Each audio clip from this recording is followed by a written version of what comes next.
Question.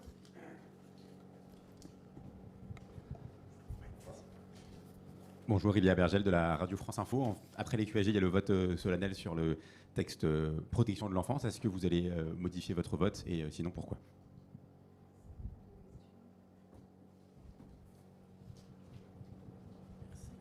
Bonjour, Martin Baumer pour France Télévisions. Est-ce que selon vous, Monique Barbieux a raison de présenter ou d'envisager de présenter sa démission? Merci. Merci. Pardon, une question pas très parlementaire. Sur l'affaire Barbara Butch, est-ce que vous soutenez LFI Grenoble?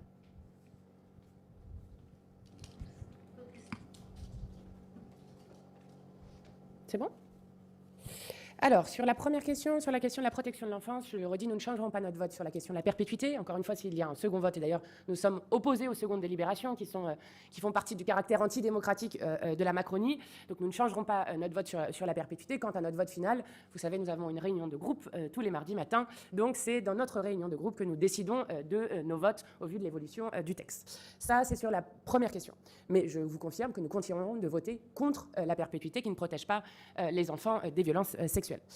Sur la possible démission de la ministre de la Transition écologique, oui, je pense que ça serait la moindre des choses qu'elle démissionne. Je le dis quand même, mais il y a quand même une ambiance de fin de règne que vous êtes tous en train d'observer et qui montre que plus que jamais, nous avons hâte de tourner la page de la Macronie et de sa politique de malheur. Parce que ce qui s'est passé, c'est que vous aviez d'un côté une ministre de l'Agriculture qui était en train de défendre mordicus la FNSEA et la réintroduction de pesticides qui, je le rappelle, attaquent le cerveau des enfants. Tous ces gens qui se présentent comme les protecteurs des enfants et qui viennent de voter des pesticides qui attaquent directement le cerveau des enfants. Avec de l'autre côté donc une ministre de l'écologie qui, elle, était en défaveur de la réintroduction de ces deux pesticides. Et je crois que, encore une fois, ce qu'a dit Aurélie Trouvé est très vrai. Hier, c'est à la fois l'Assemblée nationale qui s'est fait humilier avec le gouvernement qui a refusé que nous allions au vote sur l'amendement qui permettait de supprimer cette mesure et qui, je vous le signale, aurait été adopté. Donc, qui ne permet même pas à l'Assemblée nationale d'avoir le dernier mot, mais aussi, évidemment, les ministres qui s'y opposaient. Et donc, plus que jamais, il est temps d'en finir avec la Macronie et avec sa politique, qui est une politique qui montre bien la coalition des alliés du cancer qui a encore frappé, malheureusement, hier soir. Évidemment, au pouvoir, nous abrogerons cette loi. Ensuite, sur la dernière question sur Barbara Butch et ce qui s'est passé à Grenoble. Vous savez, moi-même, j'ai soutenu Barbara Butch au moment où il y a eu les Jeux Olympiques et le cyberharcèlement qui venait de l'extrême droite.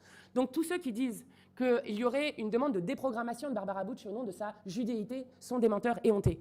La raison pour laquelle il y a eu une demande de déprogrammation et de boycott, ce sont des actes politiques qui ont été posés et il n'est jamais neutre, ni de signer une pétition pour soutenir une loi qui vise à criminaliser la loi Yadan, les voix pro-palestiniennes et les voix pour la paix, et il n'est jamais neutre non plus de performer dans une ambassade sur un territoire qui commet un génocide. Donc ce sont des actes politiques qui ont été posés et donc moi je comprends la demande de déprogrammation. Après je le dis, nous ne validerons jamais s'ils ont existé ni les insultes ni les jets de projectiles et encore moins le cyberharcèlement.